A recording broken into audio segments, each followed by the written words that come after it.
आज मैं समस्त देशवासियों की तरफ से संत शिरोमणि आचार्य श्री 108 पूज्य विद्यासागर जी महाराज को श्रद्धापूर्वक, आदरपूर्वक नमन करते हुए श्रद्धांजलि देता हूं। उनके संलेखन समाधिस्थ होने की सूचना मिलने के बाद उनके अनुयायी शोक में हैं, हम सभी शोक में हैं। और मेरे लिए तो यह एक व्यक्तिगत क्षति जैसा है। वर्षों तक मुझे व्यक्तिगत रूप से अनेक बार उनसे मिलने का, उनके दर्शन करने का, उनके मार्गदर्शन प्राप्त करने का अवसर मिला है। कुछ ही महीने पहले ऐसा ही मन कर गया था, मेरे प्रवास कार्यक्रम को बदल करके बहुत सुबह सुबह मैं उनके पास पहुंच गया था। तब पता नहीं था कि मैं दोबारा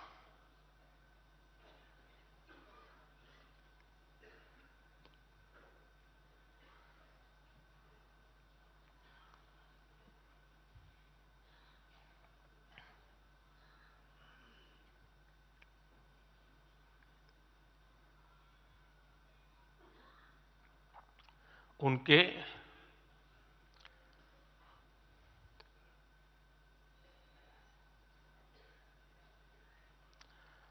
दर्शन नहीं कर पाऊंगा।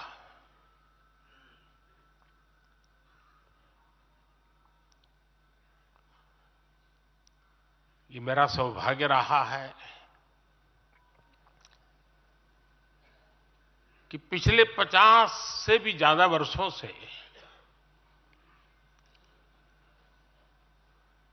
मुझे देश के गणमान्य आध्यात्मिक मूर्तियों के निकट रहने का, उनके आशीर्वाद पाने का अवसर रहा है। और इसलिए मैं उस आध्यात्मिक जगत की उस शक्ति को भलीभांति जानता हूं, समझता हूं, अनुभव करता हूं।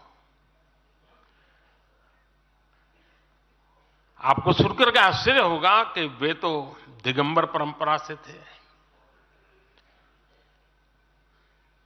उनका जीवन कैसा होता है हम जानते हैं, लेकिन शायद ही कोई ऐसी महत्वपूर्ण घटना ऐसी नहीं होगी या मेरी तरफ से कुछ महत्वपूर्ण किसी काम में मेरा संबंध आया हो,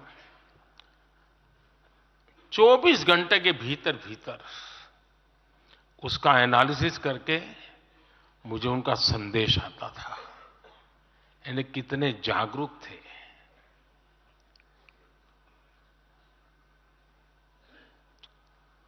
और अपनी विराट आध्यात्मिक यात्रा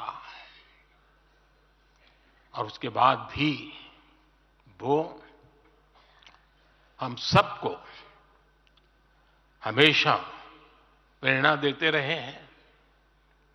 जीवन भर उतनी सौम्यता के साथ उनका लोगों को मिलना, उन्होंने हमारे युवाओं को परंपराओं से जोड़ा, गरीबों तक शिक्षा और स्वास्थ्य की सुविधाएं पहुंचाई। उनका पूरा जीवन उस व्यक्ति के लिए प्रेरणा जैसा है जिसने गरीबों और वंचितों के लिए काम करने का संकल्प लिया है। आज जब भारत प्रगति के पथ पर आगे बढ़ रहा है, मुझे विश्वास है कि उनके सिद्धांत और उनका आशीर्वाद ऐसे ही भारत भूमि को प्रेरणा देता रहेंगे।